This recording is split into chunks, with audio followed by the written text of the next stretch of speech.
Ինչ կասեք Փաշինյանին, եթե հանդիպեք կամ ձեր դիմաց դուրս գա։ Սպիտակում քուրիկ ջան, էս ամբողջ Զորը ռայոնը էլի մի հատ աշխատատեղ, մի հատ գործարան, մի հատ բան չկա։ Առաջի խնդիրը է դա։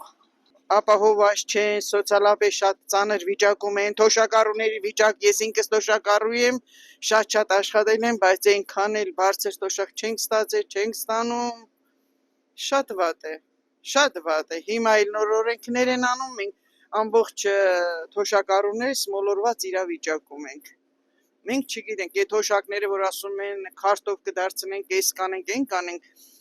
մենք գնում ենք գնունք, ծնունդ, տրանսպորտ ենք նստում, ասեմ գյուղում եմ մեծամասնությունը ազգաբնակչության գյուղում են ապրում, բայց ասենք բերում են տարբեր տեղերից պտուղ բանջարեղեն են իրացնում, վաճառում, հիմա մենք այդ մարդկանց բանկոմատ որտեղից բերենք, որ այդ մարդիկ բանկոմատով առևտուր անեն։ Թոշակների հարցն եմ ուզում ասեմ, թոշակները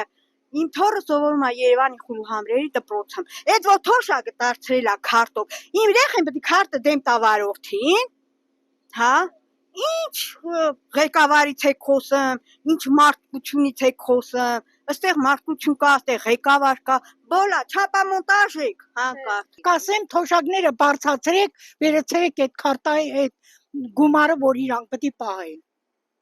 Չեն կարում գյուղի ժողովուրդ ենք սաղած, բերում են ավտոքերով կանգնում են, կարող է հաճուկ կամ ստեղան առնեմ այդում, ստեղ էլ չի լեմելի, պետք է այդամ Դանելյան կամ մեծ սուպերմարկետներ, որ կարենամ օգտվել, այդ ավելացումա ինչա չգիտեմ։ Են ատենում եք էլ ստորաշկով ես ինչ ասեմ, ոչ աշխարդան կա, ոչ բան կա, սաղ ժողովորդը սոված կտորվածք է, էտա, ուրիշ ոչ մի բան չկա։ Որ իրա խոստումների մի մասը չկատարեց։ Ես այդ ցանկությունը չունեմ, ճիշտ որ ասեմ։ Ես որ հանդիպեմ, ասեմ, որ առաջի հերթին Աստծո երկյուղը լյանց մեջ որպեսզի կարողանան իմաստությամբ ժողովրդի կտակ։ Իրաց խարատելն իրը ճղտած ամենիշնել, իսկ մարդիկ կան սով են մատնված,